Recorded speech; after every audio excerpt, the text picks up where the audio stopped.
संकल्प विकल्प जो है, विकल्प, उन्हें मन का कार्य कहा जाता है। अर्थात हम अपने सामने किसी वस्तु को देखें तो हमारा मन इच्छा प्रकट करता है या उसके बारे में ओपिनियन बनाता है कि अच्छा है बुरा है। उनमें से जो डिसीजन लेने का कार्य होता है वो बुद्धि करती है।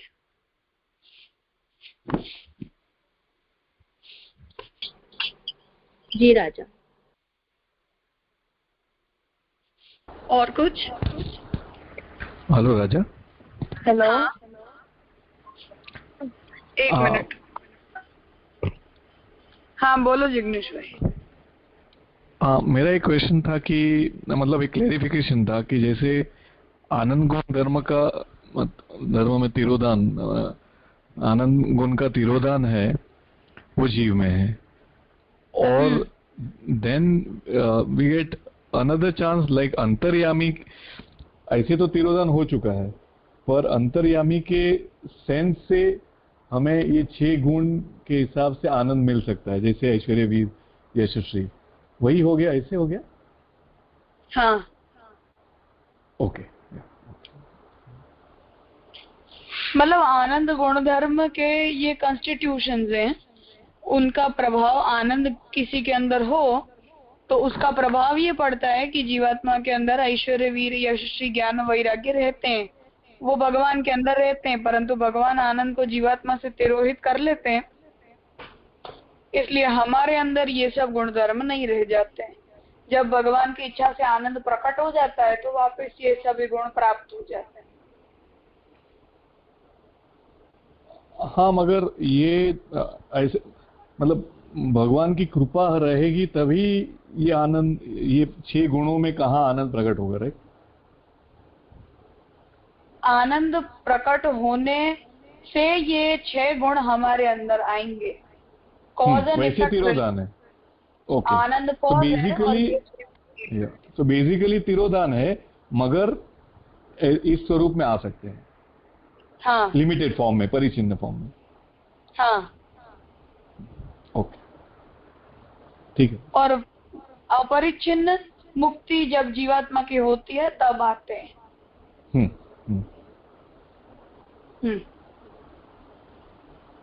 बोलो जी। हेलो, एक मिनट। हाँ जूही बोलो, पहले तुम पूछ लो क्या था। जी राजा। राजा एक ऐसा सवाल हुआ था कि जैसे अपन ने कल समझा कि वर्ण होते ही अपन को मतलब जो जीव को अध्यास लग जाते हैं तो अपन ठाकुर जी से थोड़ा स्वरूप स्मृति हो जाती है, अपन भूल जाते हैं कि हम ब्रह्म के अंश हैं। तो राजा फिर अपन ये चीज को कैसे समझे? जैसे वो देह से बाहर आया तो जब देह मिलता है तो राजा जैसे आपने कल कहा कि उसे स्वरूप मतलब धीरे धीरे एक लेवल पे वो विस्मृति होने लगेगी। फिर उस जीव को कोई गाइडेंस चाहिए या कोई ऐसा संग चाहिए जो उसको वापस ठाकुर जी की तरफ ला सके। और या तो फिर राजा अपन ऐसा मान लेते हैं, अब ऐसा समझते हैं कि अगर वो बहुत क्लोज है या मतलब ठाकुर जी से, तो मतलब ठाकुर जी की विशेष कृपा होगी तो ही वो आ पाएगा ज्यादा क्लोज भी। तो राजा ये थोड़ा मतलब मुझे कॉन्ट्राडिक्ट लग रहा है कि जैसे पहले खुद ठाकुर जी मतलब अपन को बुला रहे हैं कि मतलब अपन भूल जाते हैं कि हम अंश हैं ठाकुर जी के, फिर वो अपन कोई गाइडेंस मिलेगा तो ही पास आएंगे, मतलब और उसमें भी अगर ठाकुर जी की विशेष कृपा होगी तो ही हम ठाकुर जी के समीप आ पाएंगे। तो राजा को कैसे समझने का? इसीलिए यहाँ आगे इंट्रोडक्शन में ये बताया कि विद्या और अविद्या भगवान की 2 शक्तियां हैं। उनमें अविद्या शक्ति ये काम करती है कि हम भगवान के स्वरूप को भूल जाते हैं, और विद्या शक्ति का कार्य ये होता है कि वो हमें अपने स्वरूप को याद दिलवाती है। अब वो विद्या शक्ति क्या है वो इस चैप्टर में आगे आएगा तब पढ़ेंगे, पर ये भगवान के हाइड एंड सीक जैसा है।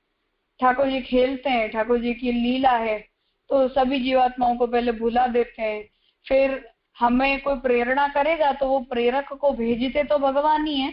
जैसे महाप्रभु जी के एग्जाम्पल में समझ लो कि हमें महाप्रभु जी ने प्रेरित किया और हमें ये बताया कि तुम्हें कृष्ण कैसे मिलेंगे, तुम पुष्टि जीव हो, तो महाप्रभु जी को भेजा किसने? आज्ञा तो ठाकुर जी ने ही दी कि आप पधारो और दैवी जीवों का अंगीकार करो। तो वो भक्ति की जो विद्या शक्ति अंतर्गत जो भक्ति है वो पुष्टि जीवों को मिलती है। शास्त्र में बताए गए साधन जो है वो मर्यादा जीव को मिलते हैं, और प्रवाही जीव तो खैर जन्म मृत्यु के चक्र में घूमते रहते हैं, उनके अध्यास की तो निवृत्ति होती ही नहीं है। तो ऐसे कंसिक्वेंसेस भी भगवान ही खड़े कर देते हैं जिसमें जीवात्मा अपने स्वरूप को पहचान पाए, या ऐसा संग भी भगवान ही प्राप्त करवाते हैं, अथवा ऐसा कुछ पढ़ के हमें जो ज्ञान प्राप्त होता है वो भी ठाकुर जी ही प्राप्त करवाते हैं। हाइड एंड सीक जैसा समझ लो तो समझ आ जाएगा। जी राजा, मतलब ठाकुर जी की लीला है, उनकी आज्ञा से ही सब होगा, मतलब जैसी उनकी इच्छा होगी। हाँ, बुला देते हैं पहले, फिर याद दिला देते हैं जब ठीक लगे तब। वो भी सब स्पेसिफिक टाइम पे होता है।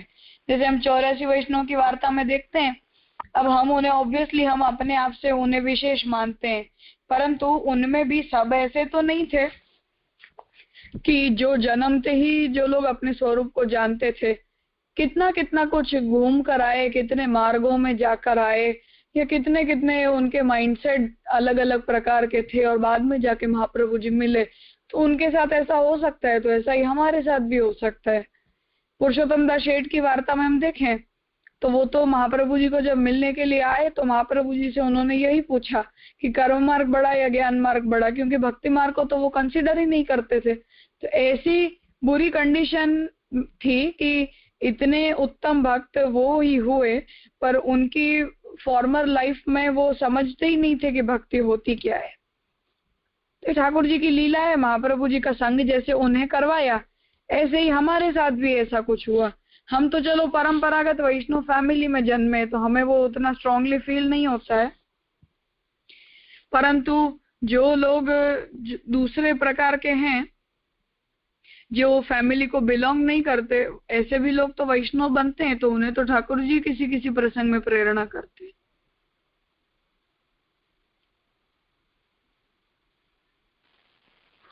जी राजा, राजा ऐसा भी हो सकता है कि किसी को थोड़ा टफ होके जाना पड़ता है, तो किसी को इजीली भी प्राप्त हो जाता है, ऐसा भी समझ सकते हैं। हाँ जी राजा।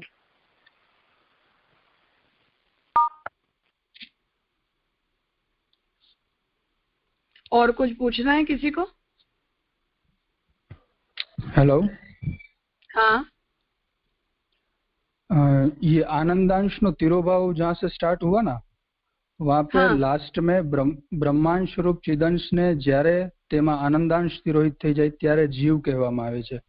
तो उस तरह से जीव की डेफिनेशन तो दी है, लेकिन जीवात्मा और चिदंश ये दोनों में क्या डिफरेंस है? वैसे ज्यादा डिफरेंस नहीं है, पर उसे थोड़ी और फाइन ट्यूनिंग उसकी करें तो जब अविद्या शक्ति लगती है तब उसे जीव कहा जाता है, और जब तक नहीं लगती है तब तक वो शुद्ध आत्मा है। तो जब हम जीवात्मा बोलेंगे तो जीवात्मा मतलब शुद्ध चिदंश को समझेंगे? हाँ, शुद्ध चिदंश को। अच्छा, और एक ये श्री जो है, श्री में देहना संबंध थी, तेने जन्म, अस्तित्व, विकास, विपरिणाम, अपक्षय, इसमें विपरिणाम और अपक्षय समझ में नहीं आ रहा है। मैंने तब समझाया था। वैसे विपरिणाम का मतलब है कि हमारी बॉडी जो है उसके अंदर जो चेंजेस आते रहते हैं, हम बढ़ते हैं और फिर हमारा शरीर बालक में से युवा होता है, युवा में से हम एक बीच की ऐसी कंडीशन होती है जब हम एक स्थिर लेवल पे हमारा बॉडी आ जाता है जिसमें मेजर कोई चेंजेस नहीं होते हैं, वो हमारा बॉडी फुल्ली डेवलप्ड हो गया है। और उसके बाद फिर हमारी जो है वो धीरे धीरे वो उम्र ढलती जाती है, ऐसे बॉडी वीक पड़ता जाता है। ये सब विपरिणाम है, हमारे शरीर के अंदर आते चेंजेस हैं। अपक्षय का मतलब है डिटीरियोरेटिंग पीरियड। हमारे शरीर की अब जो शक्ति सामर्थ्य वगैरह है वो सब घटती जाती है, खत्म होती जाती है, उसे अपक्षय कहते हैं। हाँ ठीक है राजा।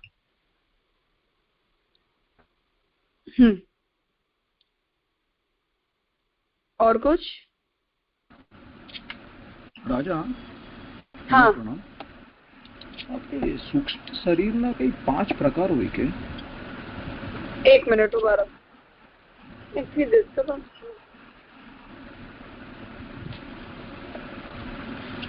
हाँ ફરીથી બોલો ને. सूक्ष्म शरीर ना कई 5 प्रकार हुई? नहीं 5 प्रकार न હોય. सूक्ष्म शरीर के ये 5 कॉन्स्टिट्यूशन है. अंतःकरण, एकादश इंद्रिय, प्राण और बुद्धि.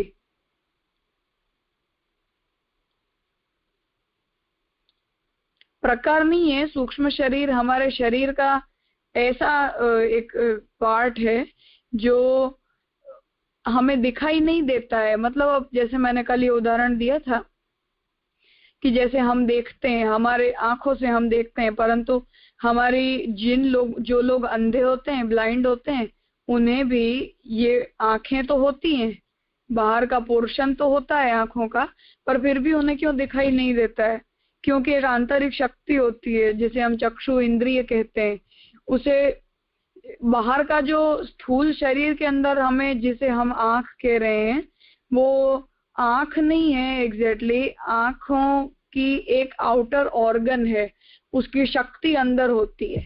तो बाहर का ऐसी आंखें होने पर भी लोग देख क्यों नहीं पाते हैं? क्योंकि अंदर से जो शक्ति होती है देखने की, वो उनके अंदर नहीं होती है. तो वो सूक्ष्म शरीर का पार्ट है और आउटर ऑर्गन्स जो है वो स्थूल शरीर के पार्ट है.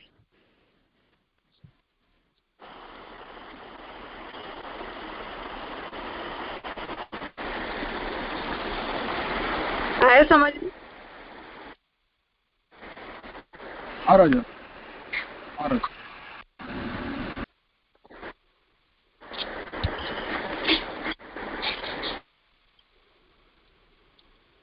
और कुछ पूछना है किसी को?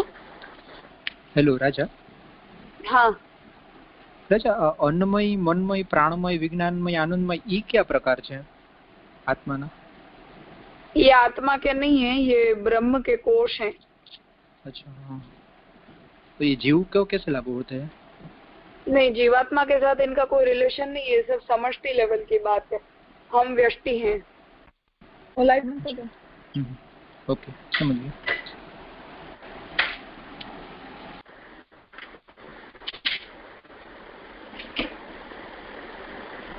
જે આજે આનંદમય ને જે હમણાં જે પ્રકાર કીધા ને જે આત્માના, हाँ હેલો, એકચ્યુઅલી हाँ, એક સંભળાય. હમણાં actually જે જોતો તો ને વિડીયોમાં એ હિસાબે દેખાડ્યું કે એ આત્મા 5 ટાઈપની આત્મા દેખાડી છે.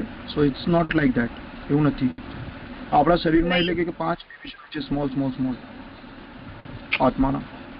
हम जिन्हें कोश कह रहे हैं ना, ये उपनिषद की टर्म है. आनंदमय कोश, मनोमय कोश, प्राणमय कोश, अन्नमय कोश वगैरह. लोग इन्हें जीवात्मा के साथ रिलेट कर देते हैं, परंतु ये भगवान जब अपने आप में से सृष्टि को उत्पन्न करते हैं तो भगवान का जो एक्सपांशन है, अपना अपने आप का एक्सपांशन, उसे इन कोशों के द्वारा कहा जाता है. उसे जीवात्मा के साथ रिलेशन.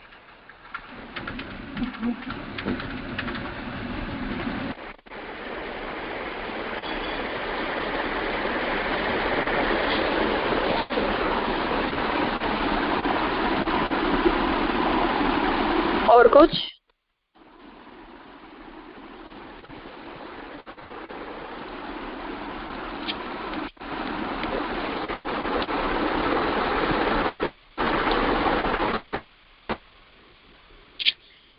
ठीक है, तो जानवी के बाद आज जिसका भी क्रम है वो करो आगे.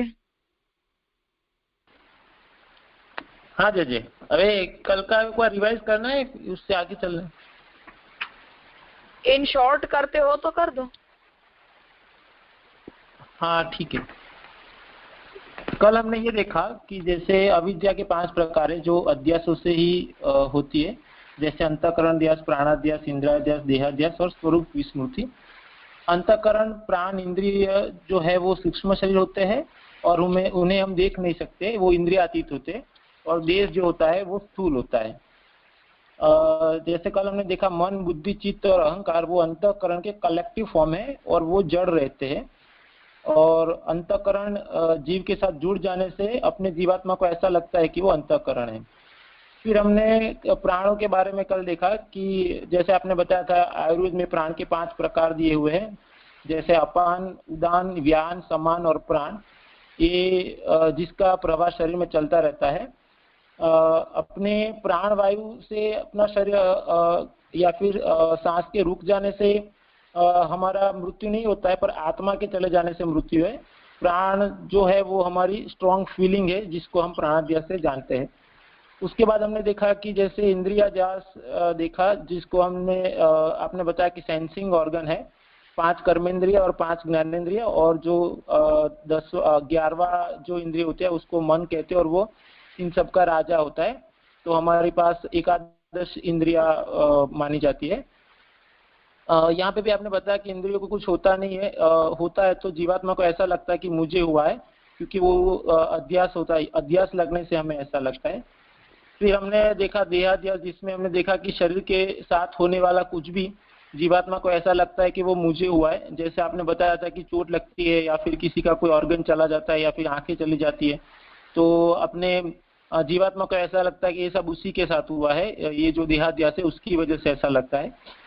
फिर लास्ट में हमने देखा कि स्वरूप स्मृति, जहाँ पे आपने बताया था कि अविद्या है, ये चारों का कलेक्टिव फॉर्म होता है। स्वरूप स्मृति है वो चारों का कलेक्टिव फॉर्म होता है, जिसकी वजह से हम अपना स्वरूप, जीवात्मा अपना स्वरूप भूल जाती है और हम भगवान से दूर चले जाते हैं, और हमारा जो भगवान के प्रति जो हमारा कर्तव्य होता है वो जीवात्मा भूल जाती है स्वरूप स्मृति लगने की वजह से।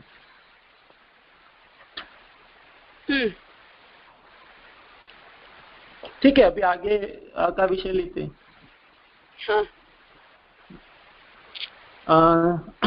जैसे अभी यहाँ पे बताए, બાળક જ્યારે જન્મે છે ત્યારે તે તદ્દન અબૂધ હોય છે, તેની અહંતા ફક્ત પોતાના પૂરતી જ સીમિત હોય છે, તેની મમતા પણ ફક્ત માતાના દૂધ પૂરતી જ સીમિત હોય છે। જેમ જેમ પરંતુ તેનો સંપર્ક તેના પિતા, ભાઈ, બહેન, ઘર, ભોજન, કપડા, રમકડા, પાટી, પેન, પુસ્તકો, નિશાળના ભાઈબંધો, બહેનપણીઓ વગેરે સાથે થતો જાય છે, તેમ તેમ તેની અહંતા મમતાનો વિસ્તાર વધતો જાય છે।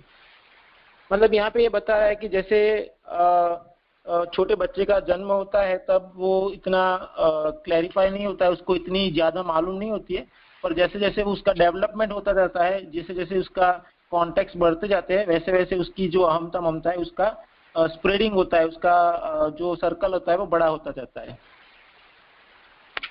आरंभમાં અહંતા માત્ર દેહમાં જ રહેતી હોય છે। ધીમે ધીમે જ્યારે આપણને દેહના નામની પાછળ જોડાતા પિતાના નામનું જ્ઞાન થાય અથવા દેહની જ્ઞાતિ વર્ણનું જ્ઞાન થાય ત્યારે અહંતા થોડીક વિસ્તાર પામે છે। ત્યારબાદ દેહ જે ઘરમાં સુરક્ષિત રીતે રહેતો હોય છે તે ઘરનું જ્ઞાન થતા અહંતા તે રીતે પણ વિસ્તરતી હોય છે। આપણે પોતાની જાતની બાબતમાં આમ પિતા, જ્ઞાતિ, વર્ણ કે ઘર સંબંધી અહંકાર કેળવી લેતા હોઈએ છીએ। જ્ઞાતિ, વર્ણ, માતા, પિતા કે ઘરની સાથે આપણે કેટલાક એકમેક થયા છીએ એ હકીકત આપણને ત્યારે સમજાય છે જ્યારે કોઈ વ્યક્તિ આપણી જ્ઞાતિ, વર્ણ વગેરેની બાબતમાં કંઈ અણછાચતું બોલે કે તેને હાનિ પહોંચાડે। એવા અવસર ઉપસ્થિત થતા એવી કંઈક તકલીફ આપણને થવા માંડે છે કે જાણે કોઈએ આપણા પોતાના ઉપર જ આક્રમણ ના કરી દીધું હોય। બિલકુલ આ જ પ્રકારે જીવ પણ પોતાના અંતઃકરણ, પ્રાણ વગેરેને પોતાની સર્વથા અભિન્ન સમજી બેસે છે। આ જ જીવનો મોટામાં મોટો ભ્રમ હોય છે। ये मेरे ख्याल से जैसे वो कल जो बात हुई उसका ही एलोब्रेशन है। कल आपने बताया कि जैसे ये अध्यास लगते रहते हैं, इसकी वजह से हमारी जीवात्मा हो वो ऐसे समझ लेती है कि सब उसके साथ होता है। जैसे यहाँ पे एग्जाम्पल दिया हुआ है कि अपने जो फैमिली, अपनी जो कास्ट होती है या फिर अपना जो सराउंडिंग्स होता है, इसमें किसी को भी कुछ भला बुरा बोल दे तो हमें ऐसा इतना बुरा लगता है जैसे वो गाली या फिर वो कुछ अपमान हमारा खुद का हुआ, इतना हमें चोट से हमारे दिल पे ऐसा फील होता है। तो वो कंपैरिजन वही है जीवात्मा की और उसके जो अध्यास लगने से जो शरीर को होता है, वही एग्जाम्पल यहाँ पे दिया हुआ है। आगे बताते हैं, जैसे દરેક જળ પદાર્થો પ્રકૃતિના સત્વ, રજસ અને તમો ગુણથી ઘડાયેલા હોય છે। આપણા દેહેન્દ્રયાદિ પણ જળ હોવાથી મૂળમાં તો પ્રાકૃત ગુણોથી જ નિર્મિત હોય છે. ભગવાન ગીતામાં અર્જુનને સમજાવે છે કે પ્રકૃતિના દરેક ગુણોના સ્વભાવ નિશ્ચિત છે. દરેક ગુણ પોતપોતાના સ્વભાવ મુજબ આપોઆપ કાર્ય કરી જાય છે. માયા મોહિત જીવ સત્વ રજસ તમો ગુણાત્મક દેહમાં કેદ થયેલો હોય છે. આથી જેમ બે લગામ ઘોડાઓ સવારને અણગમતી દિશાઓમાં ઘસડી જતા હોય છે, તેમ દેહ ઇન્દ્રિય પ્રાણ અંતઃકરણ કે સ્વરૂપ વિસ્મૃતિ પણ જીવાત્માને પોતપોતાના વિષયો તરફ ઘસડી જાય છે. જ્યાં સુધી જીવાત્મા દેહાદિના અધ્યાસોથી મુક્ત થતો નથી ત્યાં સુધી આ ખેંચતાણથી ચાલ્યા જ કરે છે. मतलब यहाँ पे ये समझा है कि जो कल हमने देखे इतने सारे जो अध्यास लगते हैं, उसकी वजह से जो जीवात्मा है उसको पता नहीं चलता है. जो भी अध्यास उसे ज्यादा लगेंगे उस डायरेक्शन में वो अपना ड्राइव करने लगेगा. मतलब जैसे किसी घोड़े को उसको खींचने वाला लगाम लगाने वाला नहीं होता है तो वो किसी भी डायरेक्शन में चला जाएगा. वैसा ही जीवात्मा के साथ भी होता है. ये अध्यास लगने के कारण जो दिशा में वो ज्यादा उसको डायरेक्शन मिलेगा वो डायरेक्शन में वो अपने आप खींचता चला जाएगा. मतलब ऐसा प्रोसेस चलता रहता है. जब तक ये अध्यास से हमें मुक्ति नहीं मिलती है तब तक जीवात्मा मुक्त नहीं हो पाती है. ऐसा समझा रहे हैं यहाँ पे. हाँ, यहाँ कल हमने वैसे ये बात देखी थी कि जीवात्मा जो है वो जब जब इन अध्यासों के संपर्क में आके अपना स्वरूप भूल जाती है तो धीरे धीरे ये सारे अध्यास बहुत स्ट्रॉन्ग होने लग जाते हैं और उसके कारण जीवात्मा जो है वो उनके अंदर ऐसी फंस जाती है कि जैसे ऐसे घोड़े कि जिनके ऊपर कंट्रोल नहीं रहता है, वो घोड़े बैठने वाले व्यक्ति को किसी भी दिशा में ले जाते हैं, नुकसान भी पहुंचा सकते हैं. तो ऐसा जो है वो जीवात्मा के साथ भी होता है कि हमारा रास्ता भगवान की तरफ होना चाहिए, परंतु वो ऐसा नहीं होके और शरीर के इन सभी अध्यासों के साथ मिलकर संसार की अहंता ममता की दिशा में जो है वो आगे बढ़ने लग जाता है. तो उसे यहाँ कहा जा रहा है कि वो हम अपने जीवन का जैसे लक्ष्य भूल जाते हैं और भटक जाता है कोई ट्रैवलर, उसी तरह जीवात्मा जो है वो भी अपने रास्ते से भटक के और ऐसे अलग अलग रास्तों में चली जाती है जहां जीवात्मा को नहीं जाना चाहिए. ये सारे के सारे जो प्रभाव हैं वो सब इन अविद्या शक्ति के कारण हो रहे हैं.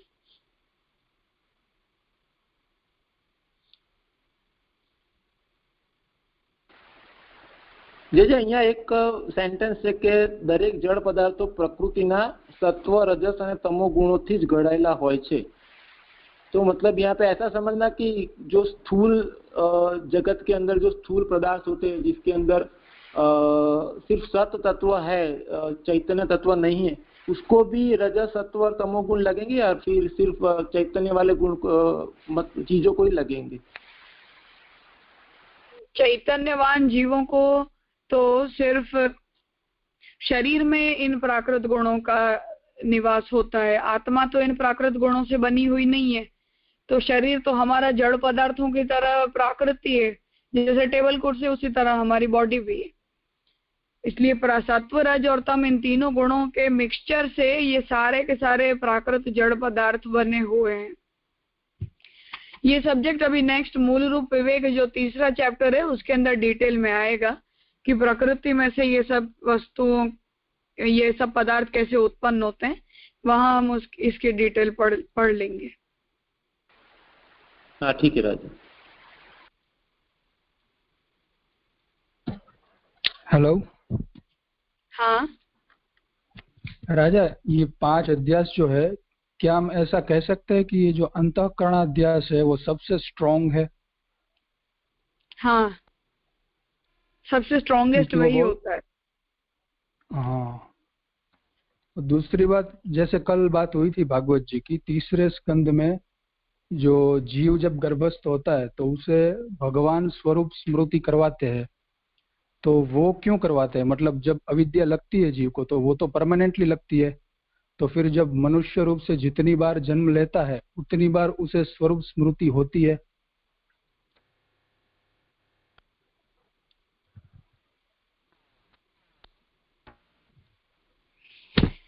देखो ऐसा है कि गर्भस्तुति का जो प्रसंग तृतीय स्कंद में बताया गया है वो तो जीवात्मा की देह, प्राण, अंतःकरण ये सब प्राप्त कर लेने के बाद की अवस्था है, पर बस उसे वो रिसोर्सेज नहीं मिले हैं जिनके साथ वो जीवात्मा अटैच हो पाए, वो विषय उसे अभी तक प्राप्त नहीं हुए हैं, इसलिए जीवात्मा को भगवान की स्मृति रहती है और उसी स्मृति के बेसिस पर जीवात्मा जो है वो भगवान की वहां स्तुति कर रहा है।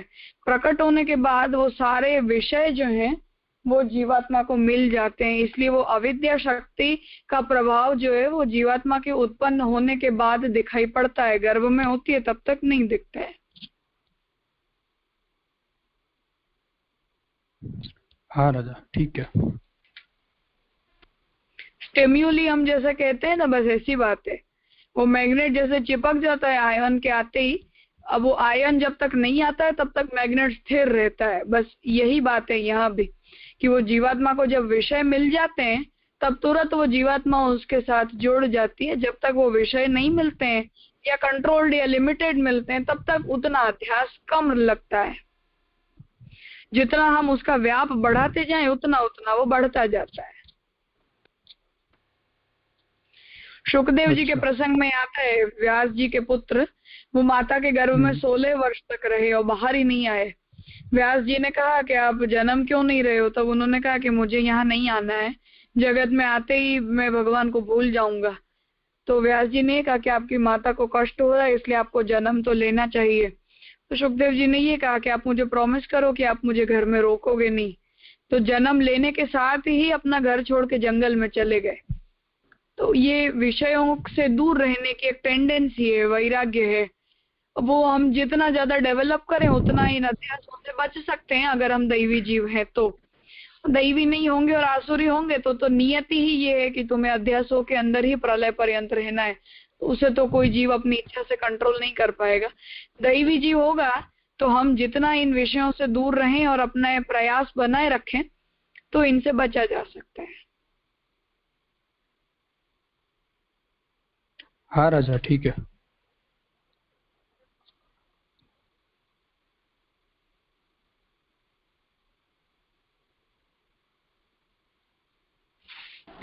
हेलो हाँ राजा, ये माया लगने का जो प्रोसेस है वो 100% जीव की बुद्धि में ही होता है या विषय का भी उसमें पार्ट रहता है 50%? विषय तो एक्सटर्नल वर्ल्ड में होते हैं, हमारे अंदर नहीं होते हैं। अविद्या तो एक प्रकार का मैकेनिज्म है जो भगवान हमारे शरीर के अंदर हमारी आत्मा के साथ इंस्टॉल कर देते हैं और उसका प्रभाव बस तब दिखाई पड़ता है कि जब जीवात्मा इन विषयों के साथ संपर्क में आती है। मैंने मैग्नेट का उदाहरण दिया ना, बस उसे याद रखो तो क्लियर हो जाएगा। आयन पास में आए तो मैग्नेट उससे चिपक जाता है, जब तक हम लोहे की कोई चीज उसके आसपास न लाएं तब तक मैग्नेट स्थिर रहता है। बस यही बात जीवात्मा के साथ भी होती है। वो अविद्या शक्ति तुरंत काम करती है जब उसे विषय मिलते हैं आसपास। विषय जब तक नहीं मिलते हैं तब तक वो अविद्या शक्ति जो है वो इनएक्टिव रहती है। वो एक टाइप की मैकेनिज्म है, उसमें विषय नहीं होते हैं। विषय तो एक्सटर्नल वर्ल्ड में है जिनका प्रभाव जीवात्मा पे पड़ता है अविद्या शक्ति के अटैच होने पर।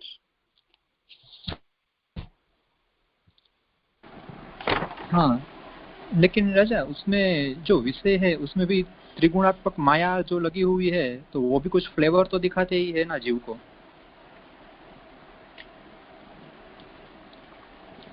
जो विषय है उनमें सिर्फ सात्विक, राजस और तामस ये 3 गुण हैं और उन विषयों के प्रति हम हमारी इंद्रियों की कामना के वश अटैच हो जाते हैं। हमारी इंद्रियां हमें फोर्स करती हैं कि मुझे ये भोग चाहिए, इसलिए हम अपने आप को कंट्रोल नहीं कर पाते हैं और उन विषयों के साथ जुड़ जाते हैं। ज्यादा फोर्स हमारी अपनी वासनाओं का, इच्छाओं का होता है और पदार्थ तो अपने आप में सात्विक, राजस, तामस इन 3 गुणों से मिश्रित बना हुआ है। जी राजा, ओके।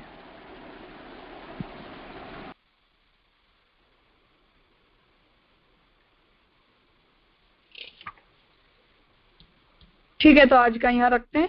इस बारे में और भी कुछ हो तो हम कल डिस्कस करेंगे, वरना आगे करेंगे विषय।